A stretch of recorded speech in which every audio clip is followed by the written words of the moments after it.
Ladies and gentlemen of this wonderful country, I've got to tell you that you are the last people in the world who will ever see me jump, because I will never, ever, ever jump again. I am through. It was this day, May 26th, 1975, 47 years ago, the crowd at Wembley Stadium simultaneously watched the rise and the fall of an American icon. Did the world just see the Daredevil's final stunt? Would we truly never see this man risk his life for the entertainment of others? Is he really, really never, ever, ever, never going to jump again? Well, folks, to find out, we gotta jump in our TST time machine and travel back to the year 1938, because we're talking about the Elvis with the broken pelvis, the man of steel plates, the broken bone collector. Ladies and gentlemen, we're talking about Evel Knievel. Let's go.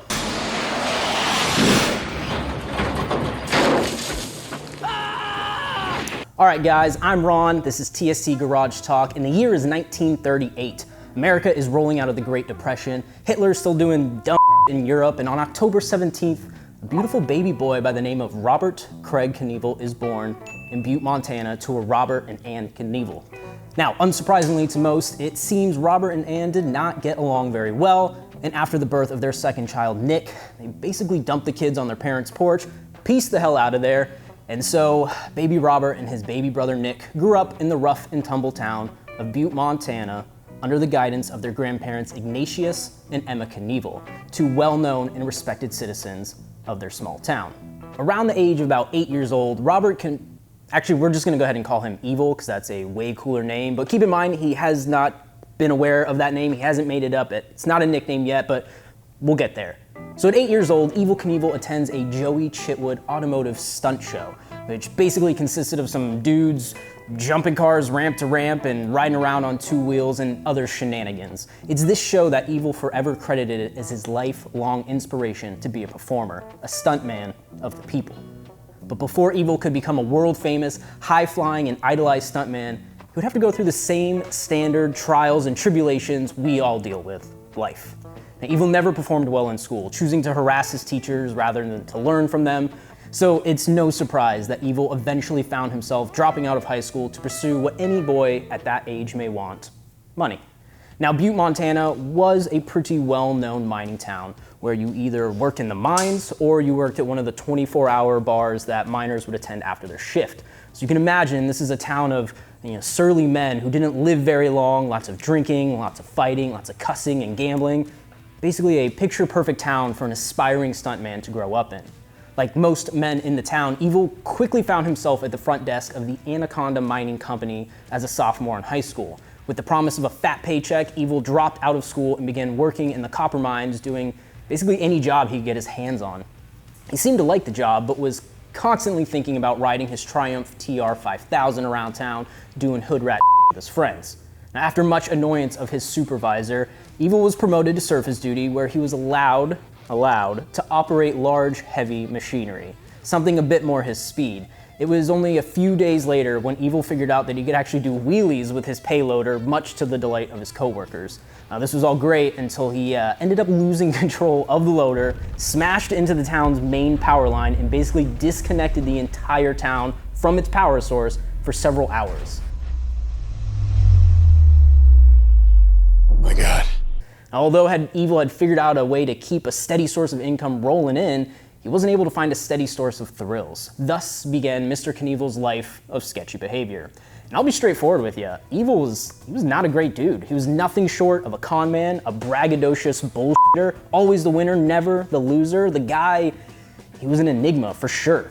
So like any mild-mannered Montanian, Evel started a life of crime. This was simple robberies he would pull off with friends, but it would eventually lead into this weird, Mr. Hardware Store Man, that's a nice hardware store you got there. Sure would be a shame if, someone broke in and stole all your, stole all your hardwares. Yeah, that would suck. I don't know why anyone would do that. Well, I could maybe watch the store for you for a small fee.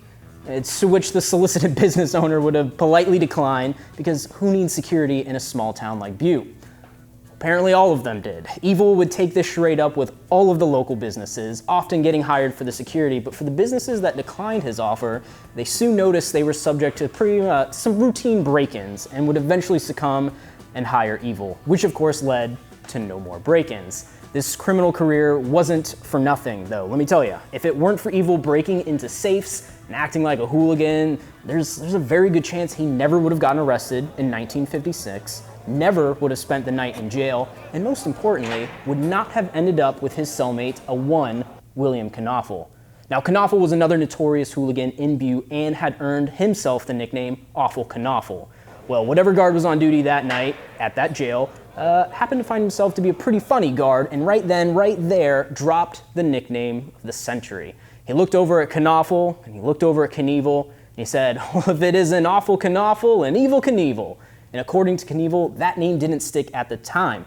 Everyone in the town knew him as Bob or Robert, and he didn't consider himself to be evil, so the name didn't really stick. But it would obviously resurface at some point, laying the foundation for Evel Knievel as we know him.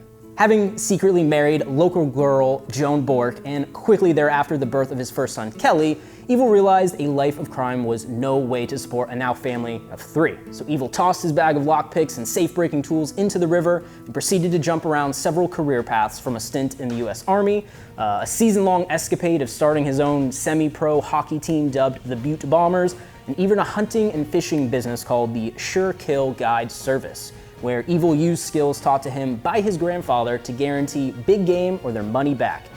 He often failed to mention to his clients that the lands that he took them on were protected and they weren't supposed to be hunting there, but that's Evel Knievel for you. Now, none of these jobs offered Evel the thrill and the rush that he so desperately desired, so he naturally gravitated toward a local motocross circuit in hopes of supporting his family. But even with moderate success, was unable to do so. Just not much money to be made in motocross at the time. In 1962, he endured a broken collarbone and shoulder in a motocross event and was told he couldn't race for 6 months. Now, this wouldn't be the first time, but it was essentially a pretty big blow to Evel's dreams of a life on two wheels. It wasn't long before he took a job as an insurance salesman for the Combined Insurance Company of America, to which he was very successful, to the point where he actually broke every company record. Like, as a brand new salesperson, broke them all. He even managed to sell almost 300 policies at a mental hospital in 1 week, boasting that several of the policies were sold to actual institutionalized patients. This was later disputed by Combined Insurance, but that speaks to Evel's testaments. With his apparent success after only a few months on the job, Knievel demanded to be promoted to VP of the company, to which they obviously declined. Naturally, Evel decided to take his talents elsewhere. Now, this move elsewhere brought Evel and his family to Moses Lake, Washington, where he actually opened a Honda motorcycle dealership where he would actively promote motocross racing, which was still relatively unknown in the US. Unfortunately, the dealership wasn't making much of an impact in this small town due to the difficulty of selling Japanese imports at the time. Everyone just wanted big, loud American machines. So in efforts to drum up some money and some attention for his dealership, Evel decided to commit to his very first promoted jump. Doing all of his own marketing, ticket selling, and even building the ramps himself, Evel enlisted the help of a close friend to track down as many rattlesnakes and mountain lions as possible. Why, you might ask? Because Evel Knievel was gonna jump over them on a Honda 350 Scrambler. That's right, screw cars, screw small obstacles. Evel decided he was gonna start out by jumping over live and dangerous animals.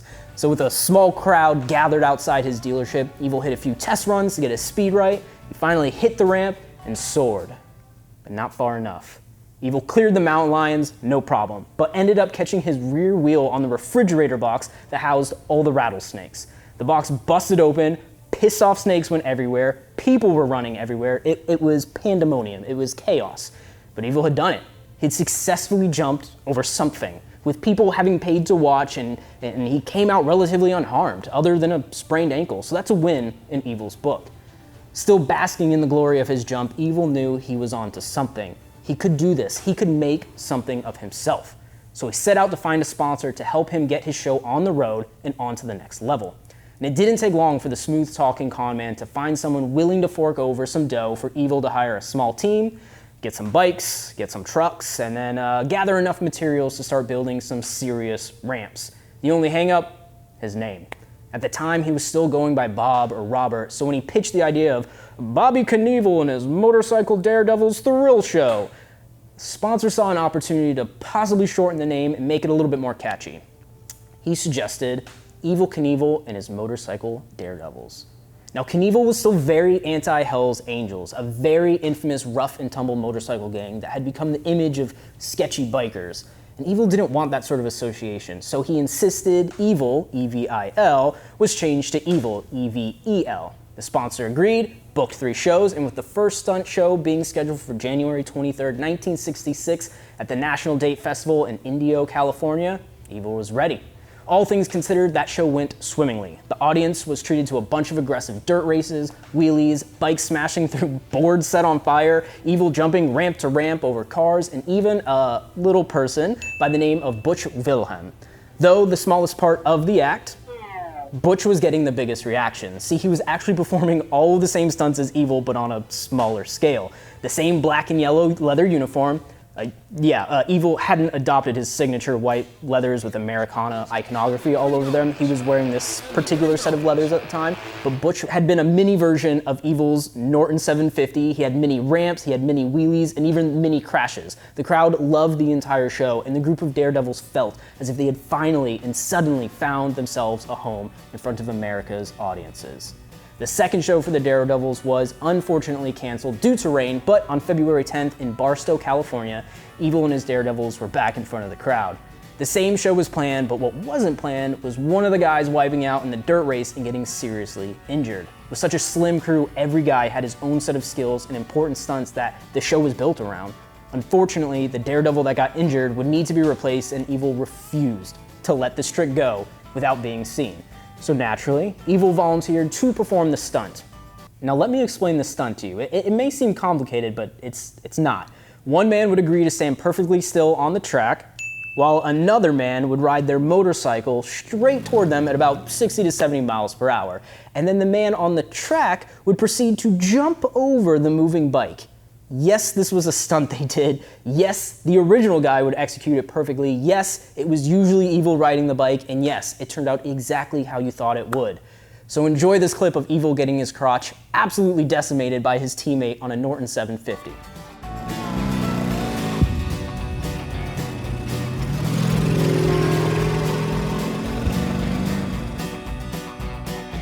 Needless to say, Evel never performed this stunt again.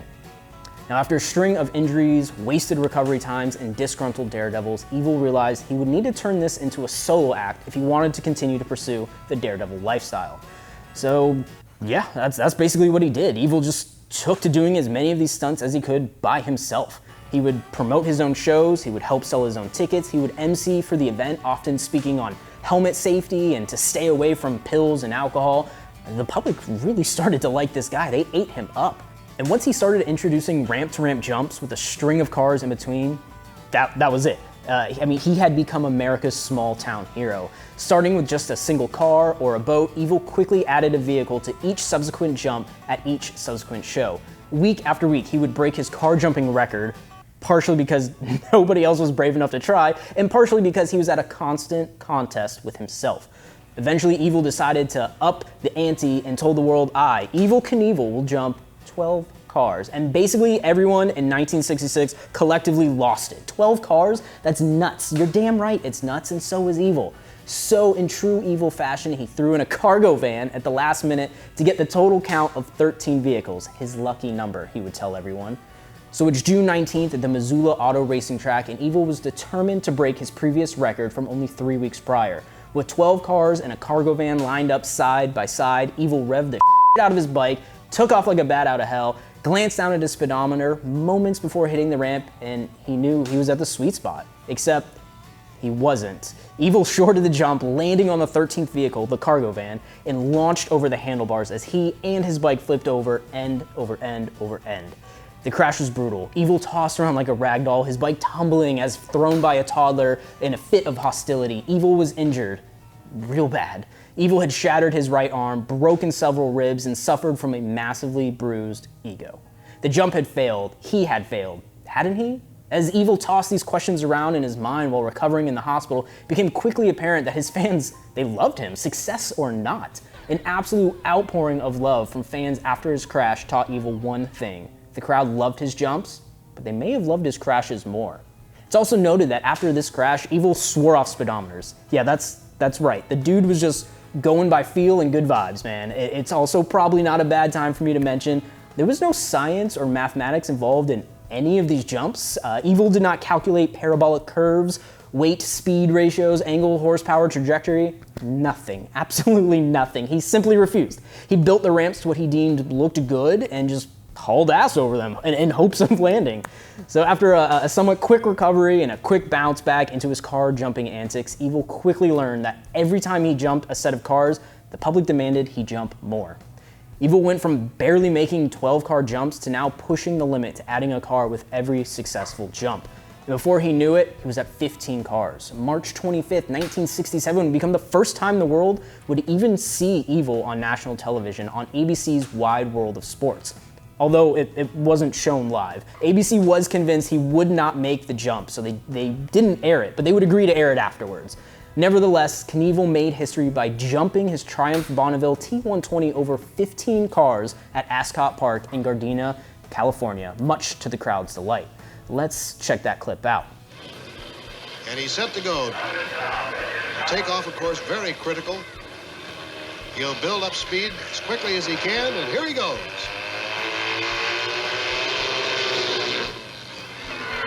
And he makes it. A beautiful leap as Evel Knievel gets the roar of approval from the crowd here. A month later, he attempted a similar jump in Graham, Washington with 16 Volkswagen Beetles lined up, however, with a much less desirable outcome, providing Evel one of his worst injuries yet. Once again, landing his bike on the last vehicle in the jump, Knievel was ejected over the handlebars, resulting in a pretty serious concussion. Determined to show that jump who's boss, Evel made a triumphant return a month later to only yet again short the jump, ending up with a broken wrist, a broken knee, and 2 more broken ribs.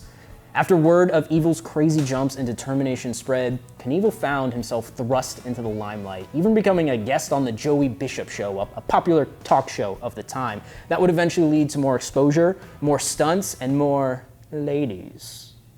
Later that year, Evel found himself in none other than Sin City, USA, Las Vegas. Evel was in town to witness Dick Tiger, what a name, successfully defend his boxing light heavyweight titles. This was when Knievel first saw the fountains at Caesar's Palace, a brand new and stunning casino on the Strip.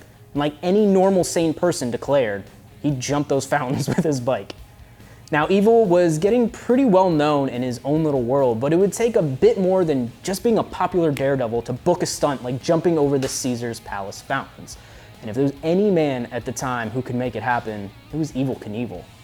Evel created a fake corporation called Evel Knievel Enterprises, as well as 3 fake lawyers in hopes of capturing an audience with the CEO of Caesar's Palace, Jay Sarno.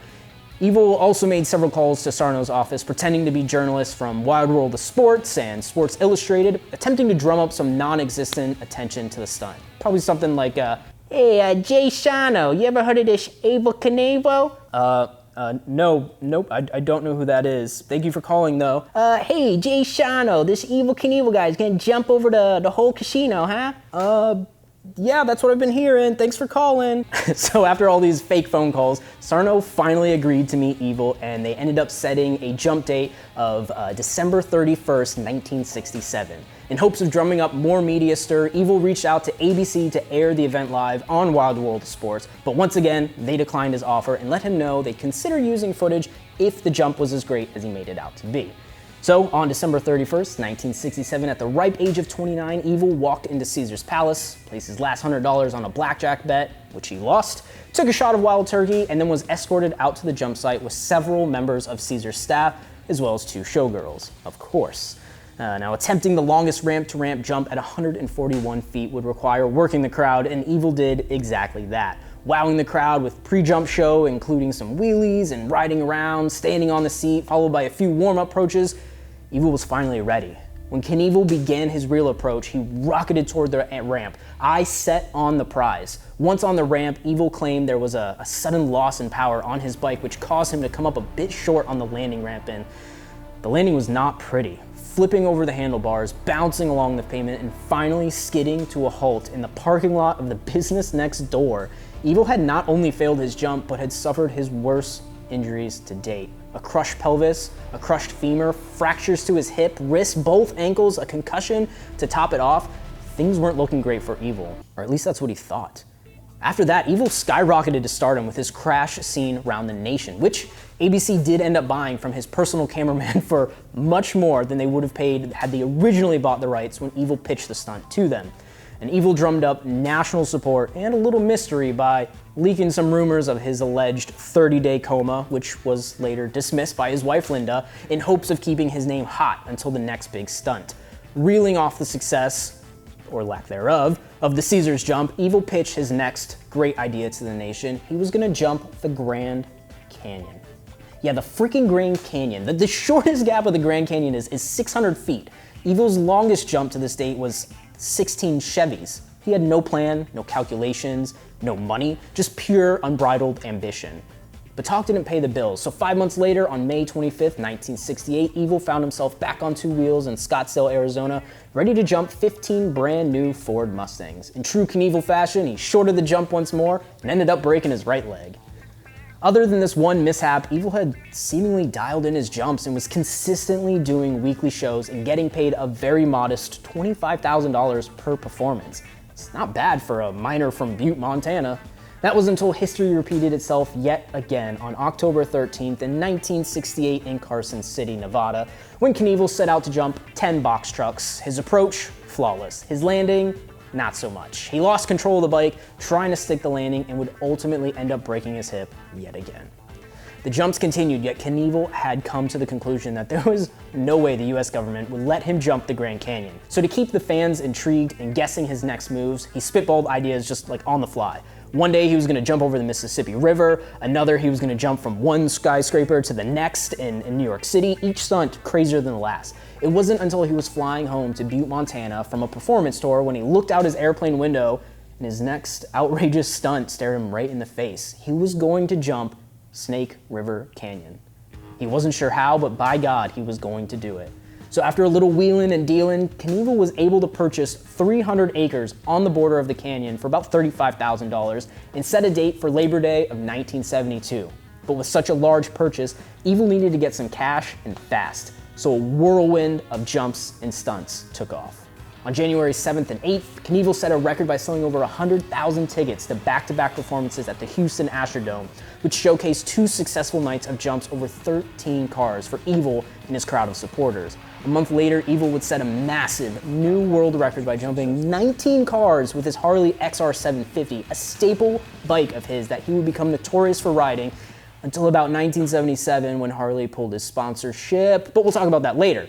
Knievel continued to hold the record for longest car jump for 27 years until Bubba Blackwell jumped 20 cars with an identical Harley XR750.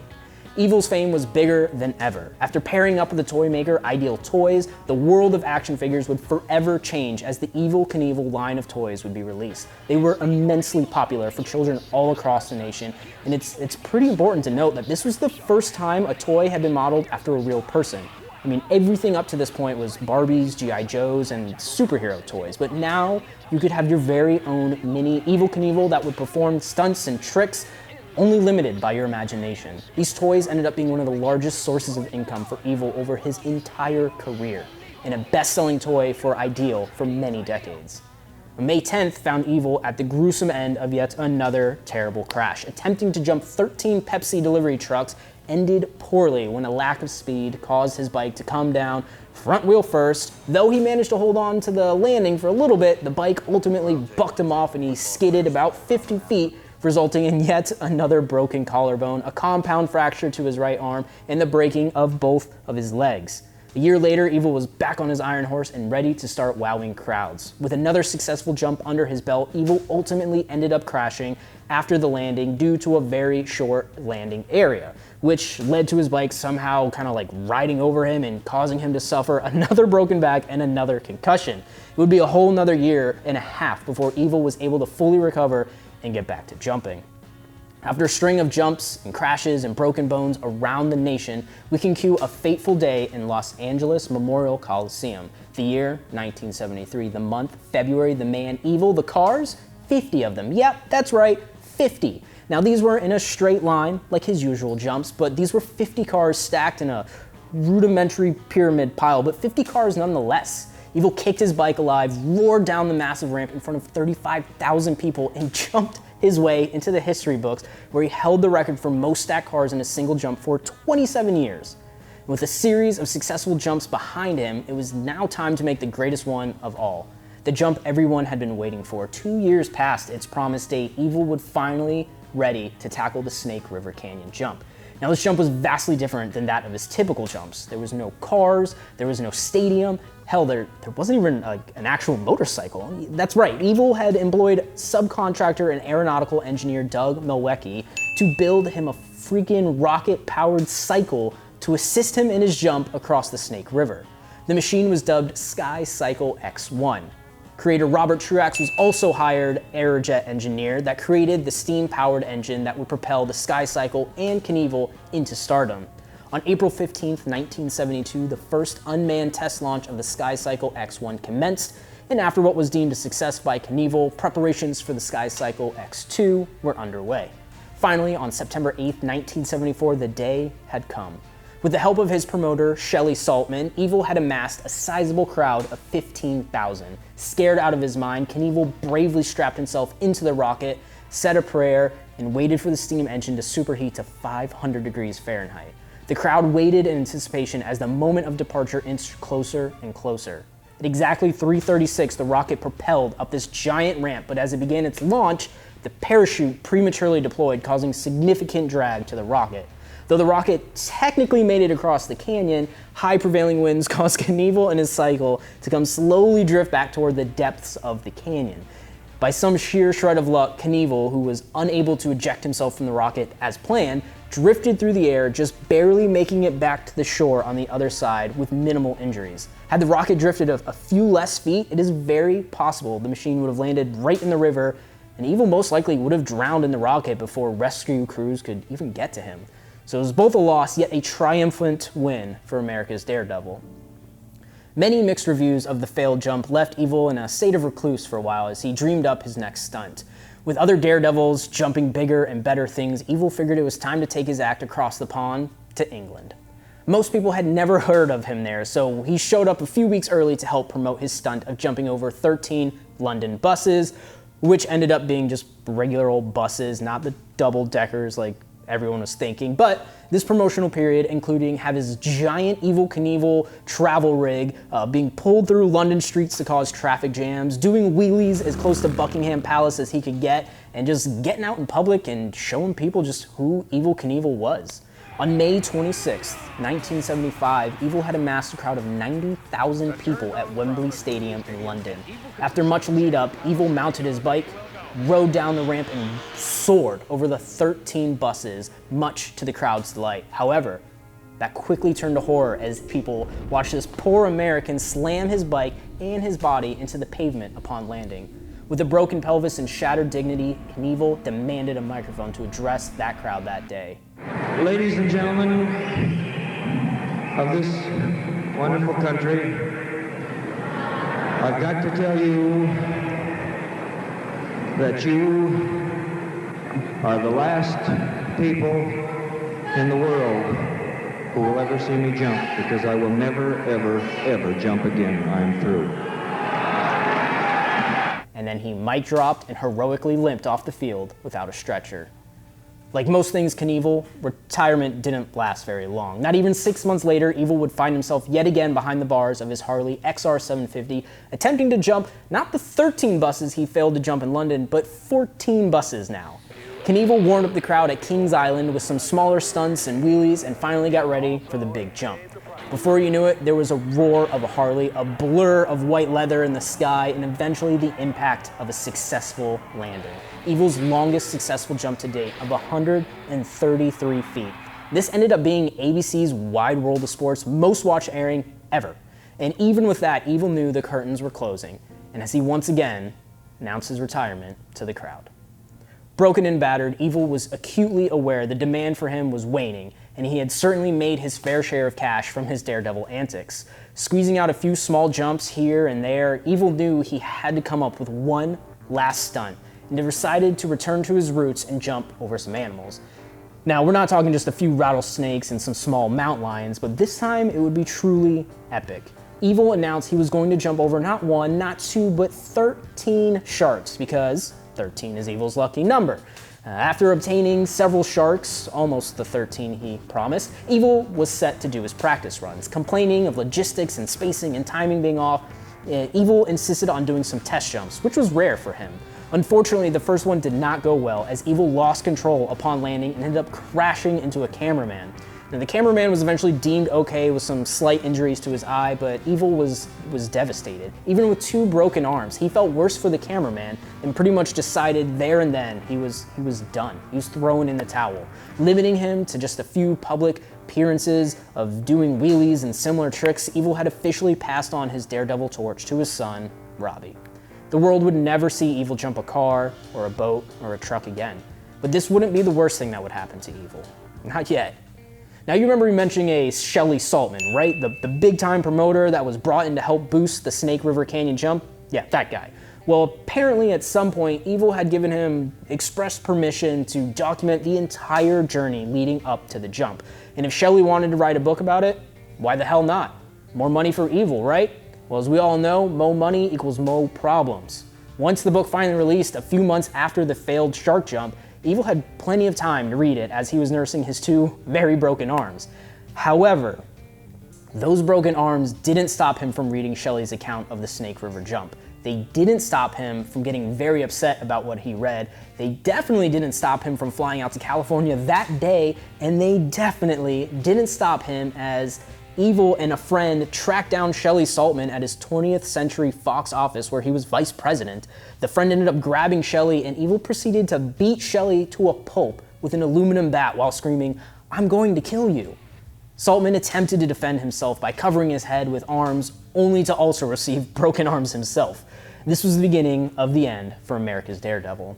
Now, after a long and somewhat crazy court battle, which included Evel representing himself at some point and telling the judge that Shelley deserved what he got, and if he had the chance, he'd do it again, it was an absolute PR nightmare for Evel and his enterprise. Eventually, the book Evel Knievel on Tour was pulled by the publisher, even though Saltman was able to produce documentation proving Evel and his lawyers had editorial access to the book and had approved and signed off on every word prior to its publication. Eventually, on October 14th, 1977, Evel pleaded guilty to battery and was sentenced to 3 years probation and 6 months in jail.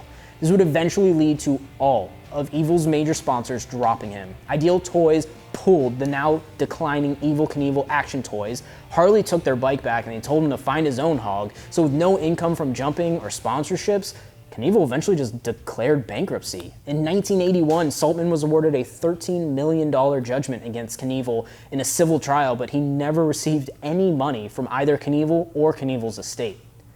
After that point, Evel had basically eased into Daredevil retirement. He purchased an over-the-top RV and began touring the country talking about himself to anyone that would listen. He also delved into painting and eventually began selling his works of art.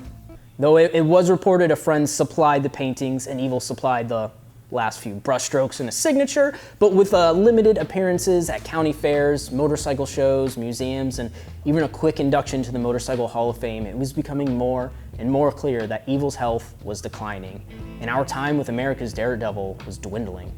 In the late 1990s, Knievel was in need of a life-saving liver transplant as a result of suffering the long-term effects from hepatitis C, which he had contracted the disease after one of the numerous blood transfusions he had received prior to 1992.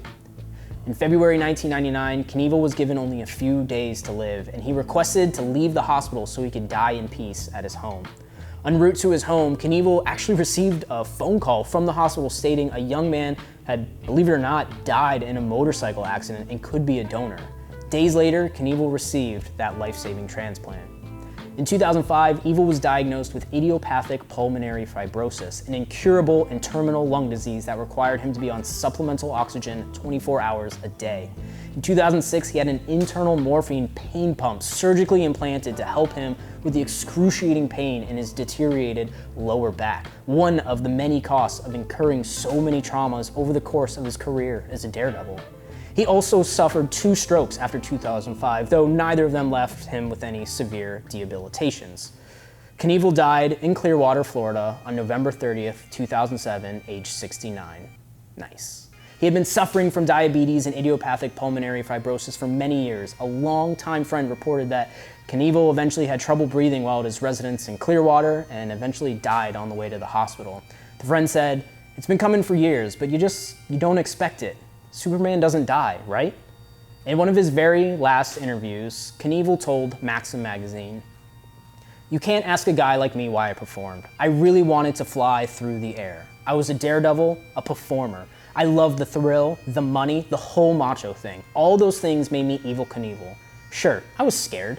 You gotta be an ass not to be scared, but I beat the hell out of death. You're in the air for 4 seconds, you're part of the machine, and then if you make a mistake midair, you say to yourself, oh boy, I'm gonna crash, and there's nothing you can do to stop it. Not at all." Knievel was buried at Mountain View Cemetery in his hometown of Butte, Montana on December 10th, 2007, following a funeral at the 7,500-seat Butte Civic Center presided over by Pastor Dr. Robert H. Schuler, with actor Matthew McConaughey giving the eulogy. All right, guys, thank you so dang much for joining me on this incredible, although abbreviated journey on the life of Evel Knievel. If you'd like to know more about Evel, read this biography by Lee Montville titled Evel, or any of the documentaries out there on him. There's a really good one titled Being Evel, hosted by Johnny Knoxville. I highly recommend it. There's lots of footage of his old jumps and interviews all over YouTube, so check those out as well. If you enjoyed this video, let us know. Hit the like button, drop a comment below to let us know if you learned something new today, or perhaps a fond memory you have of Evel, or maybe this was the first time you even heard about the dude. Let us know. Subscribe to stay up to date on any other history lessons we may be dropping. And as always, I'm Ron, this is TST Garage Talk. Ride smart.